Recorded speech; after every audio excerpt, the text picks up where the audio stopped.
नमस्कार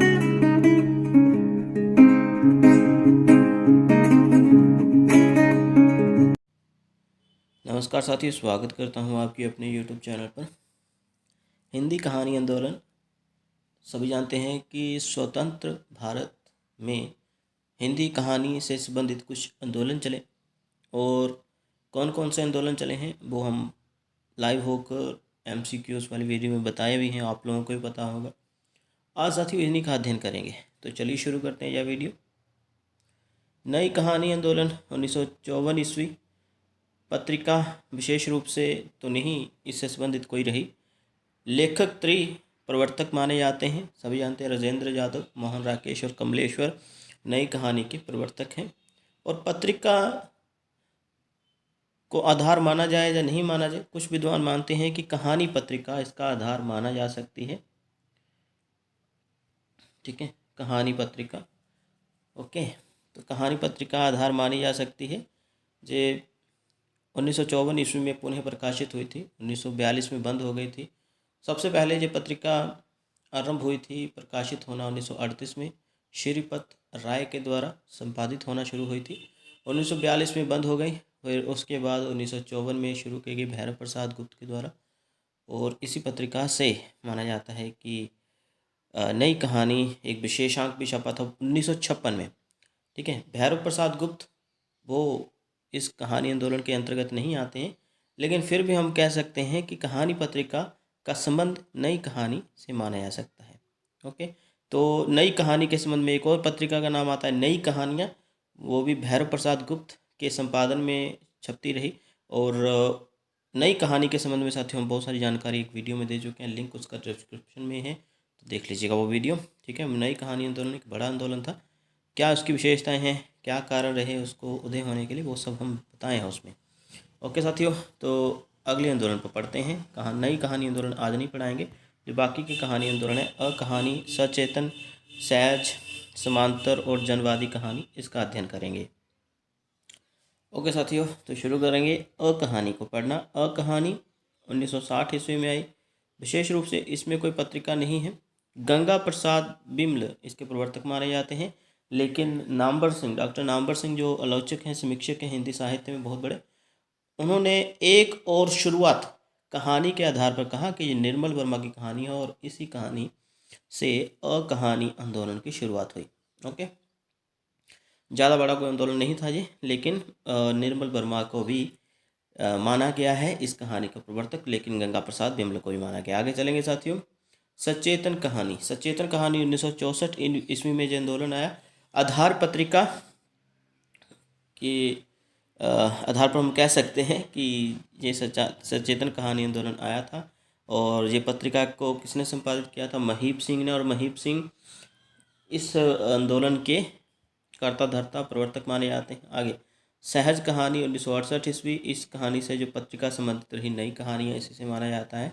इस कहानी का रम, इस आंदोलन का रम अमृत राय इसके प्रवर्तक हैं। समांतर कहानी सभी जानते हैं 1972 में ईस्वी में आई, 72 ईस्वी में आई, और सारिका पत्रिका संबंधित है इससे, और कमलेश्वर द्वारा संपादित पत्रिका है जो, और प्रवर्तक भी समांतर कहानी आंदोलन के कमलेश्वर माने जाते हैं। आगे है साथियों सक्रिय कहानी 1979 ईस्वी में आई कहानी, यानी 1979 ईस्वी में आया कहानी आंदोलन। मंच पत्रिका के आधार पर इस कहानी आंदोलन को एक हवा मिली, तो राकेश वत्स जो है इसके प्रवर्तक माने जाते हैं। मंच पत्रिका का प्रकाशन भी इन्होंने किया था शुरू में।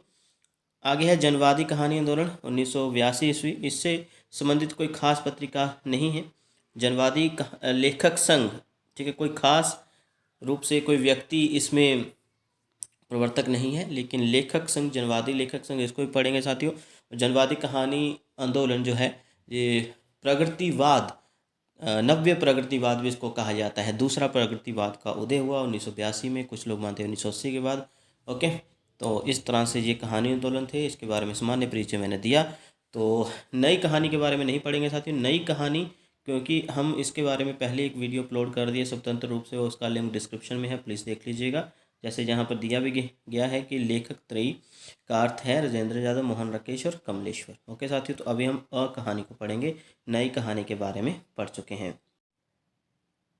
अकहानी आंदोलन, जैसे कि पीछे शुरू में बताया कि इसकी शुरुआत 1960 ईस्वी में मानी जाती है। इसके प्रवर्तक गंगा प्रसाद बिमल है। साथियों, इसकी विशेषताएं पढ़ेंगे। हालांकि विशेषताओं के बारे में पहले भी एक वीडियो में लाइव होकर MCQs वाली वीडियो में 8 बजे वाली वीडियो में हम बता चुके हैं विशेषताएं, लेकिन फिर भी एक बार बताएंगे। जीवन मूल्यों का तिरस्कार। जीवन मूल्य का तिरस्कार, इससे हम तात्पर्य ले सकते हैं जीवन के जो वैल्यूज़ हैं, मूल्य हैं, नैतिक मूल्य भी इसमें आ जाते हैं। अच्छाई की बात होना, मानवीय गुणों को प्रोत्साहित करना, ये सब कुछ कर्तव्य क्या है मानव के, इस पर बात होना। लेकिन जो जीवन मूल्य जो है इसको तिरस्कृत किया जा रहा था, उपेक्षित किया जा रहा था, इस पर कोई बात नहीं हो रही थी। आगे परंपरा को निकालना। अभी देखो, प्रगतिवाद, मनोविश्लेषणवाद, अस्तित्ववाद में कहानियाँ लिखी जा रही थी इस दायरे में, है ना। नई कहानी में भी देखो ना कि भोगे और यथार्थ पर बल दिया गया। एकाकीपन, जीवन अकेलेपन पर बात हुई कि भाई किस तरह से शहरी जीवन जो है वो अकेला एकाकी है ना, इस पर बात हो रही थी। लेकिन इसमें ऐसा कुछ नहीं था। परंपरा दृष्टिकोण, जो परंपरा रूप से जो कहानी चली आ रही थी उस पर बात ही नहीं हो रही थी। आगे है अतिशय आधुनिकता, मॉडर्नाइजेशन को प्रोत्साहित किया गया है इसमें बहुत ज़्यादा, हम कह सकते हैं पाश्चात्य संस्कृति का अनुसरण। आगे है यौन उन्मुक्ता। एक नई कहानी आंदोलन से एक इसमें बात आई, जैसे कि यौन उन्मुक्ता हमें नई कहानी आंदोलन में भी देखने को मिलती है, तो यहाँ भी देखने को मिल जाती है। बाकी शिल्पगत अमूर्तता, जैसे नई कहानी आंदोलन जो 1954 से शुरू हुई, 1954 में शुरू हुआ कहानी आंदोलन, नई कहानी, उसमें हम देखते हैं कि अलग अलग बिंबात्मक, प्रतीकात्मक रूप से बातें समझाई जाती थी कहानियों के माध्यम से, लेकिन इसमें ऐसा कुछ नहीं था, नए शिल्प कुछ नहीं आया। ठीक है, आगे बढ़ेंगे साथियों। अकहानी कथा के स्वीकृत आधारों का विशेष तथा किसी भी तरह के मूल्यों की स्थापना का अस्वीकार है। ओके साथियों, कुछ भी ऐसा जो नया हो, तो यही कहा गया है गंगा प्रसाद बिमल के द्वारा कि अकहानी कथा के स्वीकृत आधारों का विशेष तथा किसी भी तरह का मूल्य स्थापना का अस्वीकार है। कोई भी नया मूल्य इसमें स्थापित नहीं किया गया, नई धारणा कुछ नहीं थी। और साथियों, इसके बारे में रजनीश कुमार क्या लिखते हैं वो भी पढ़ लेते हैं। स्त्रोत्री कहानी को डॉक्टर गंगा प्रसाद बिमल ने पहले तो समकालीन कहानी के नाम से पुकारा, किंतु शीघ्र ही उन्होंने समकालीन कहानी के स्थान पर अकहानी की व्याख्या प्रारंभ कर दी। 1960 ईस्वी के बाद हिंदी कहानी के क्षितिज पर अकहानी एक आंदोलन के रूप में आया, ऐसा रजनीश कुमार का कहना है। रजनीश कुमार ने ही अकहानी नाम दिया है, लेकिन गंगा प्रसाद बिमल पहले इसको स्त्रोत्री कहानी कहे हैं, फिर उसके बाद समकालीन कहानी कहे हैं। ओके साथियों, ये भी आपने नोट डाउन कर लेना। 1960 में इसका प्रसार हुआ। अगर हम काव्य की बात करें तो साथियों तब भी तो स्त्रोत्री काव्य चल रहा था 1960 के करीब, जब धूमिल आ जाते हैं, ऋतुराज आ जाते हैं, और भी काफ़ी कलाकार, यानी आर्टिस्ट ही कहेंगे कवियों को भी, एक प्रकार से कवि आ जाते हैं आगे। लेकिन जो कहानी है तो इसमें भी हम स्त्रोत्री कहानी, अकहानी को कह सकते हैं, समकालीन कहानी भी कह सकते हैं। ओके, आगे है भाई, कुछ लोग अकहानी को नई कहानी के विकास के रूप में देखते हैं। और एक और जानकारी जो विशेष रूप से आपको पता होनी चाहिए कि एक और शुरुआत, ये कहानी के आधार पर डॉक्टर नामवर सिंह ने अकहानी आंदोलन का प्रवर्तक निर्मल वर्मा को माना है। आगे बढ़ेंगे साथियों, सचेतन कहानी। अकहानी के संबंध में बस इतना ही है, ज़्यादा व्यापक कहानी आंदोलन ये रहा नहीं है। गंगा प्रसाद बिमल उसके प्रवर्तक माने जाते हैं, और निर्मल वर्मा को भी जैसे मान लिया गया है नामवर सिंह के द्वारा। और जो भी कहानीकार उस दौर में थे वो आपके सिलेबस में भी नहीं है और पूछे भी नहीं जाएंगे, इसलिए उनके कहानीकारों के बारे में नहीं बात करने वाले। आगे साथियों, सचेतन कहानी आंदोलन है। सचेतन कहानी आंदोलन, जैसे कि पीछे बात कर चुके हैं कि इस कहानी का विकास 1964 ईस्वी में माना गया। 1964 ईस्वी से इस कहानी आंदोलन की शुरुआत मानी जाती है। आधार पत्रिका के माध्यम से इस कहानी आंदोलन की शुरुआत की महीप सिंह ने। महीप सिंह इसके प्रवर्तक माने जाते हैं। ओके साथियों, कौन? महीप सिंह, याद कर लीजिएगा, महीप सिंह, इनके बारे में थोड़ा बहुत पढ़ लीजिएगा पेपर के लिए। ओके, ये तो हो गया सामान्य परिचय सचेतन कहानी के बारे में, सचेतन कहानी आंदोलन के बारे में। इसमें क्या विशेष है बात करते हैं। इसमें माना गया कि नई कहानी तथा अकहानी के दौर की कहानियाँ संत्रास, निरर्थकता बोध को इतना ज़्यादा दिखाती हैं कि जीवन जीने की इच्छा खत्म हो जाती है। तो कहीं ना कहीं महीप सिंह या इस दौर के अन्य कहानीकार ये कहते हैं कि भाई नई कहानी में और अकहानी में संत्रास है, निरर्थकता है, हम सभी पीछे पड़े हैं, है भाई। ओके, तो इसीलिए इन्होंने कहा कि ये क्यों दिखा रहे हो, इससे तो क्या हुआ कि जीवन जीने की इच्छा ही खत्म हो रही है। आप पात्रों के माध्यम से एकाकीपन दिखा रहे हो, फिर निरर्थकता, यानी पात्रों का क्या महत्व है उनको अपने जीवन का लक्ष्य ही नहीं मालूम, जिस तरह की कहानियां ला रहे हो जनता के सामने, ऐसे तो ऐसा लग रहा है भाई कि भाई जीवन जीने की इच्छा ही खत्म हो गई है, वो जीना ही नहीं चाहते हैं पात्र। और जो संतरास बार बार शब्द आता है, इसका अर्थ क्या होता है साथियों? संतरास का अर्थ होता है भय, भय यानी डर और दुख भी कह सकते हैं। ओके, तो नई कहानी और अकहानी आंदोलन जब चल रहा था तो उसके बीच में ही ये आ जाता 1964 ईस्वी में सचेतन कहानी आंदोलन। कहा गया कि भाई इसमें तो ये जो नई कहानी आंदोलन है, अकहानी आंदोलन है, इसमें तो भाई सिर्फ और सिर्फ संतरास, दुख, भय, इसकी बात हो रही है, आतंक की बात हो रही है, निरर्थकता के बोध की बात हो रही है, यानी पात्रों को ऐसा दिखाया जा रहा है कि वो महत्वहीन है, उनका कोई अर्थ नहीं है। तो भाई जीवन जीने की इच्छा ही खत्म हो रही है इन दो कहानी आंदोलन में। तो सचेतन कहानी आंदोलन में क्या विशेषता? सचेतन कहानी संघर्ष और जागरूकता का समर्थन करती थी। एकमात्र विशेषता इसमें थी सचेतन, जैसे कि होता है सचेत, आपने पढ़ा होगा, सचेत अवस्था व चेतना के साथ। ओके, तो क्या है? संघर्ष और जागरूकता का समर्थन करती थी यह कहानी आंदोलन। ओके साथियों, आगे महीप सिंह जो इस कहानी आंदोलन के प्रवर्तक हैं, आधार पत्रिका के संपादन में ये कहानी को उजागर किए। सचेतन एक दृष्टि है, कहते हैं कि वह सचेतन एक दृष्टि है जिसमें जीवन जिया भी जाता है और जाना भी जाता है। तो महीप सिंह इस कहानी आंदोलन के लिए जाने जाते हैं साथियों। ओके, इसमें भी कुछ अन्य कहानीकार आ जाते हैं, जैसे हिमांशु जोशी, कमल जोशी, मधुकर सिंह और महीप जोशी ही इस कहानी आंदोलन के सबसे महत्वपूर्ण पार्ट हैं। ओके साथियों, आगे चलेंगे, आगे बढ़ेंगे हम सहज कहानी। क्या पढ़ेंगे? सहज कहानी। कहानी आंदोलन के प्रवर्तक पीछे मैंने बताया था कि अमृत राय थे और इसकी शुरुआत 1968 ईस्वी से मानी जाती है। 1968, ओके साथियों, 1968 ईस्वी। पढ़ते हैं साथियों इसके बारे में क्या विशेष लिखा गया है। इस कहानी आंदोलन के प्रवर्तक अमृत राय थे। हालांकि उन्होंने कहा कि यह कोई आंदोलन नहीं है, वो खुद कहते हैं कि यह कोई आंदोलन नहीं है।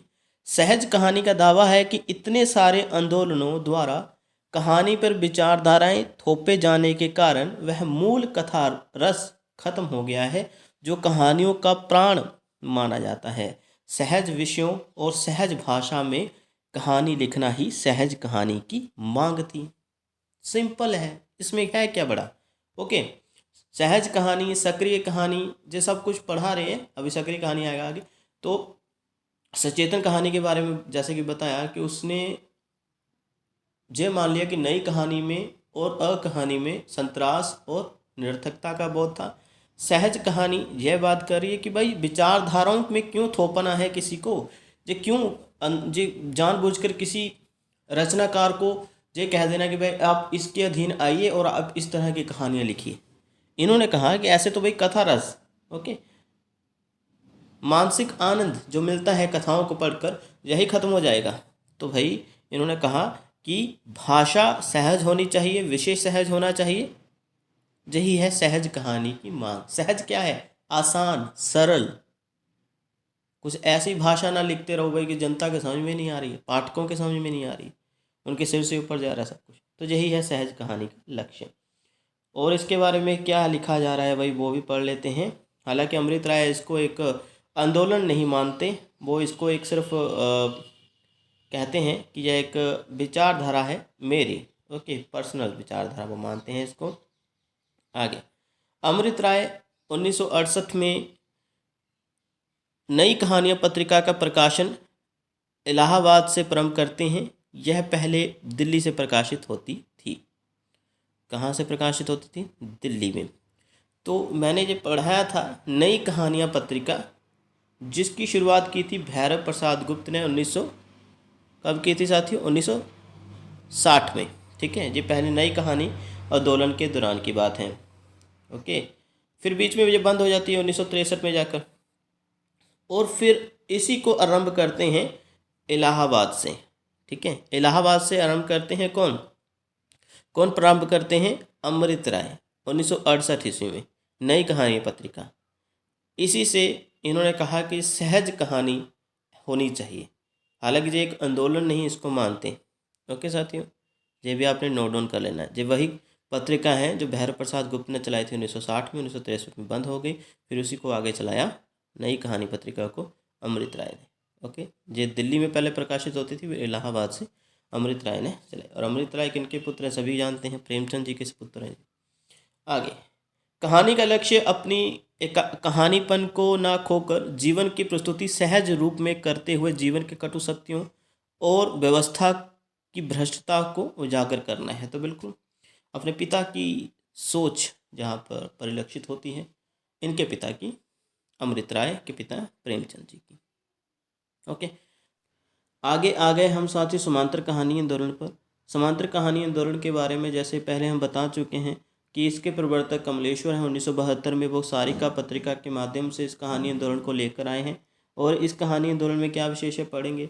इस कहानी आंदोलन के कहानीकार जो हैं वामपंथ की विचारधारा से सहमत हैं कि भाई साहित्य के केंद्र में आम आदमी होना चाहिए। ठीक है, वामपंथी लोग यही कहते हैं कि आम आदमी की बात होनी चाहिए, आम आदमी का सुधार होना चाहिए। वामपंथ, ये लेफ्ट भी कहा जाता है इनको, लेफ्ट पार्टीज, कम्युनिस्ट, साम्यवादी, समाजवादी है। तो उन्होंने कहा कि भाई आम आदमी की बात होनी चाहिए, बढ़िया बात है। ठीक है, आम आदमी की बात करो, बढ़िया बात है। किंतु कमलेश्वर और अन्य कहानीकार इस कहानी आंदोलन के कहते हैं समाजवादियों के सर्वहारा चिंतन से हम सहमत नहीं हैं। सर्वहारा चिंतन क्या है, सर्वहारा वर्ग क्या है, इसके बारे में पहले बहुत बार समझा चुका हूँ। वह वर्ग है जो शारीरिक श्रम करके, मेहनत करके आजीविका कमाता है। ठीक है, शारीरिक मेहनत करके अपना निर्वाह करता है, पालन पोषण करता है। तो कमलेश्वर और अन्य कहानीकार इस आंदोलन के अंतर्गत जो आते हैं उनका मानना यही है कि भाई सर्वहारा वर्ग की ही बात क्यों करें। अगर आम आदमी की बात हो रही है तो इसमें तो सब आ गए ना, क्लर्क आ गया है, किसान आ गया, बड़े किसान आ गए, कोई भी है आम आदमी ही है। टीचर आ गया, आम नौकरी पेशा बंदा भी तो आ ही गया ना आम आदमी में। तो सिर्फ सर्वहारा वर्ग की ही बात क्यों हो कि भाई जो ठीक है उसकी बात भी तो होनी चाहिए, वो भी शोषित होते रहे हैं वर्षों से, सदियां हो गई शोषित, उनका शोषण आज भी हो रहा है। क्या पैसे मिलते हैं उनको रोजाना, कितनी पगार मिलती, बहुत कम।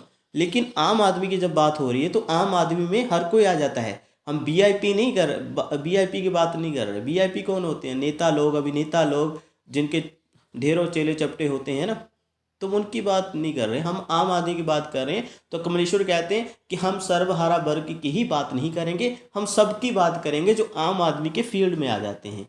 अंडरस्टैंड, आगे पढ़ेंगे। इस कहानी आंदोलन के अनुसार सर्वहारा एक खास सिद्धांत से जुड़ा हुआ है। यह भारत में आम आदमी की समग्रता के प्रति न्याय नहीं कर सकता। समांतर कथाकारों ने, आगे लिखा जा रहा है, समांतर कथाकार यानी जो समांतर कहानी आंदोलन के कथाकार हैं, कहानीकार हैं, इन्होंने देश में आम आदमी के आर्थिक अभाव, संघर्ष, समस्याओं को पहचाना और इसी चेतना ने उन्हें आम आदमी को साहित्य के केंद्र में लाने की प्रेरणा दी। वामपंथियों ने भी कहा था कि हम आम आदमी की बात करेंगे, लेकिन वो पूर्ण रूप से नहीं कर पाए। ओके, उन्होंने सिर्फ सर्वहारा वर्ग की बात की। आम आदमी में सब आ जाते हैं, कोई भी नौकरी पेशे वाला आदमी नौकरी भी कर रहा है वो भी आ जाए, वो भी तो आम आदमी ही है ना। ओके, अगर कोई पढ़ लिख गया है, नौकरी कर रहा है, तो वो भी तो आम आदमी है। तो हम ये नहीं कहते कि उनकी बात ना करो जो शोषित हो रहे हैं बरसों से कारखानों में, फैक्ट्रीज में, उनकी बात तो होनी ही चाहिए, लेकिन उनकी बात भी तो करो जो नौकरी पेशे वाले हैं। तो ये समांतर पैरेलल, इसीलिए इस कहानी आंदोलन का मतलब हुआ कि सबके लिए एक दिशा में चला जाए, समांतर चला जाए। ये नहीं कि भाई सिर्फ एक की ही बात करेंगे, सबकी बात होगी जो आम आदमी होगा उससे संबंधित।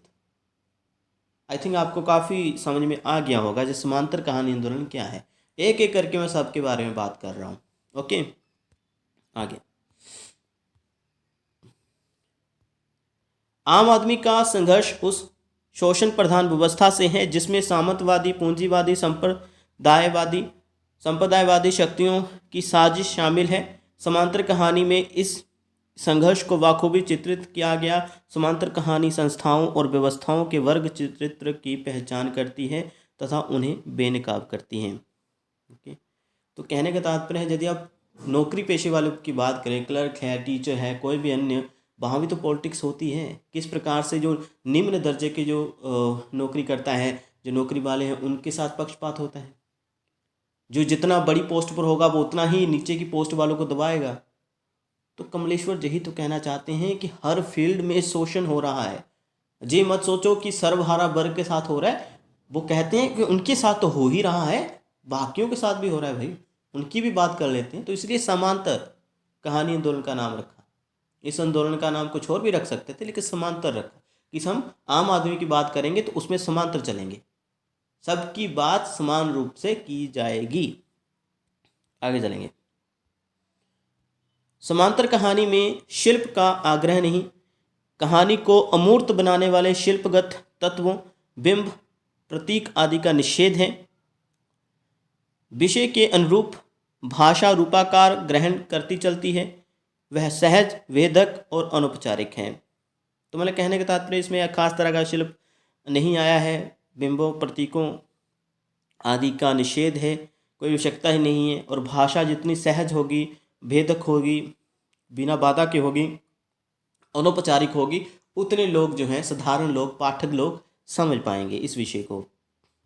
डॉक्टर विनय क्या कहते हैं, जो प्रश्न बनाया भी था, डॉक्टर विनय क्या कहते हैं इसके बारे में कि आम आदमी सिर्फ आदमी है, वह किसान, मजदूर, क्लर्क, सर्वहारा वर्गों में बंटा हुआ न होकर एक संश्लिष्ट व्यक्ति है। तो उन्होंने कहा कि ये अलग अलग फील्ड तो है, लेकिन जो बटा हुआ नहीं है, जो आम आदमी है।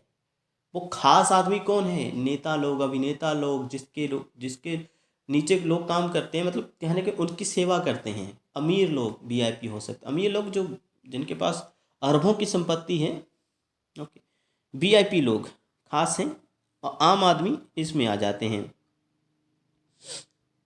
मधुरेश क्या कहते हैं इसके बारे में? मध्यकालीन कवियों की तरह कमलेश्वर का जो है आम आदमी भी एक निर्गुण, अमूर्त, निराकार और रूपहीन तत्व है, जिसे आसानी से देख या पहचान पाना असंभव है।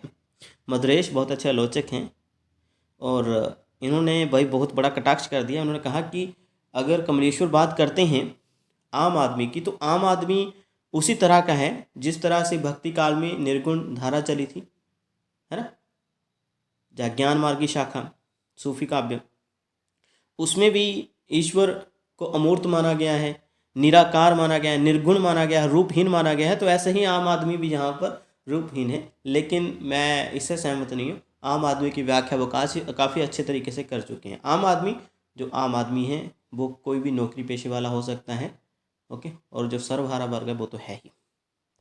आगे कमलेश्वर और क्या कहते हैं इसके बारे में? कमलेश्वर ने धर्मयुग पत्रिका में अकहानी के विरोध में लिखा। अकहानी जानते, पीछे पढ़ा हमने, 1960 में चली, गंगा प्रसाद बिमल इसके प्रवर्तक है, जो निर्मल वर्मा माने जा सकते हैं, दोनों माने जाते हैं। और धर्मयुग पत्रिका में कमलेश्वर कहते हैं अकहानी के विरोध में कि आयाश प्रेतों का विद्रोह, याद कर लीजिएगा, ऐसे प्रश्न बहुत आ जाते हैं। कमलेश्वर ने कहा है अकहानी के लिए, अकहानी आंदोलन के लिए, आयाश प्रेतों का विद्रोह, के आयाश लोगों की कहानी है, ठीक है। वहाँ पर आगे पढ़ रहे हैं साथियों हम सक्रिय कहानी आंदोलन। सक्रिय कहानी आंदोलन के बारे में शुरू में बताया, जैसे कि मैंने 1979 ईस्वी में राकेश वत्स ने मंच पत्रिका के माध्यम से इस कहानी आंदोलन को उजागर किया। इसके प्रवर्तक राकेश वत्स माने गए हैं, जैसे कि पहले बता चुका हूँ। तो क्या विशेष है इस कहानी आंदोलन में पढ़ेंगे। इसमें माना गया, यानी सक्रिय कहानी आंदोलन में माना गया कि कहानीकारों को समस्याओं का निष्क्रिय प्रस्तुतिकरण नहीं करना चाहिए, बल्कि उनसे लड़ने का हौसला भी पाठक को देना चाहिए। तो मतलब कहानी निष्क्रिय ना हो, सक्रिय हो, एक्टिव हो, और उससे पाठक कोई सीख मिले, पाठक कुछ उसका अर्थ ले, भाई उद्देश्य हो उसका, ठीक है, ये कहना चाहते हैं। आगे पढ़ेंगे। सक्रिय कहानी का सीधा मतलब है चेतनात्मक ऊर्जा और जीवंतता की कहानी, ठीक है, जीवन की कहानी, चेतनात्मक ऊर्जा, इसका सीधा मतलब यही है सक्रिय कहानी का।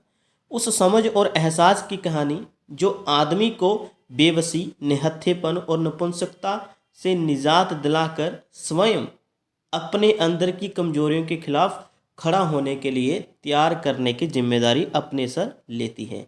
ये राकेश वत्स का कहना है। क्या कह रहे हैं? उस समझ, उस एहसास की कहानी है जो आदमी को बेबसी, निहत्थेपन, नपुंसकता से निजात यानी उससे स्वतंत्रता दिलाकर स्वयं अपने अंदर की कमजोरियों के खिलाफ खड़ा होने के लिए तैयार करती है। मोटिवेशनल समझ सकते हैं, मोटिवेशन हो, कुछ ना कुछ ऐसी स्टोरियाँ इसमें होनी चाहिए जिससे पात्र जो अपनी लड़ाई लड़कर एक उद्देश्य जनता को दे पाए, पाठकों को दे पाए। सक्रिय कहानी आंदोलन की अवधारणा में जनवादी कहानी और समांतर कहानी की अवधारणा को शामिल किया गया है। तो सक्रिय कहानी आंदोलन एक प्रकार से समांतर कहानी आंदोलन का ही हिस्सा है और इसी से ही हम जनवादी कहानी आंदोलन का उदय भी मान सकते हैं।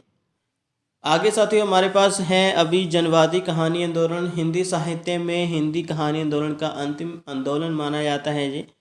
शुरू में जैसे कि मैंने बताया, इससे संबंधित कोई विशेष व्यक्ति प्रवर्तक नहीं है, यानी इस किसी भी विशेष व्यक्ति को इसका प्रवर्तक नहीं माना जाता है और इसके संबंध में कोई खास पत्रिका भी नहीं है जिसमें इस कहानी आंदोलन के बारे में छपा हो। लेकिन एक मंच के द्वारा, एक संघ के द्वारा इसकी स्थापना मानी जाती है। तो चलिए पढ़ना शुरू करते हैं जो विशेष है इसके बारे में। सन 1977 ईस्वी में दिल्ली विश्वविद्यालय में जनवादी विचार मंच की स्थापना हुई। सिर्फ स्थापना हुई, ठीक है, लेकिन 1977 से इसका प्रवर्तन नहीं माना जा सकता है। जनवादी विचारधारा की यानी विचार मंच की एक स्थापना हुई थी, जहीं से विचारधारा का उदय होना शुरू हो चुका था, लेकिन प्रवर्तन कब माना जाएगा वो हम बताएंगे। जनवादी लेखक मंच का प्रथम राष्ट्रीय अधिवेशन फरवरी 1982 ईस्वी में दिल्ली में हुआ। इसी समय से कहानी रचना के क्षेत्र में जनवादी आंदोलन सक्रिय और गतिशील हुआ। ओके साथी, तो 1982 ईस्वी में जनवादी लेखक संघ का प्रथम अधिवेशन माना जाता है दिल्ली में ही, दिल्ली से। तो इसका प्रवर्तन भी तब से स्वीकार किया जाता है। अभी जी जनवादी है क्या, ये बता देता हूँ। इस आंदोलन को नव्य प्रगतिवाद भी कहा जाता है। क्या कहा जाता है? नव्य प्रगतिवाद। आपने प्रगतिवाद पढ़ा ना, मार्क्सवाद से प्रेरित था, है ना, शोषण के विरुद्ध आवाज़ उठाना मुख्य लक्ष्य था।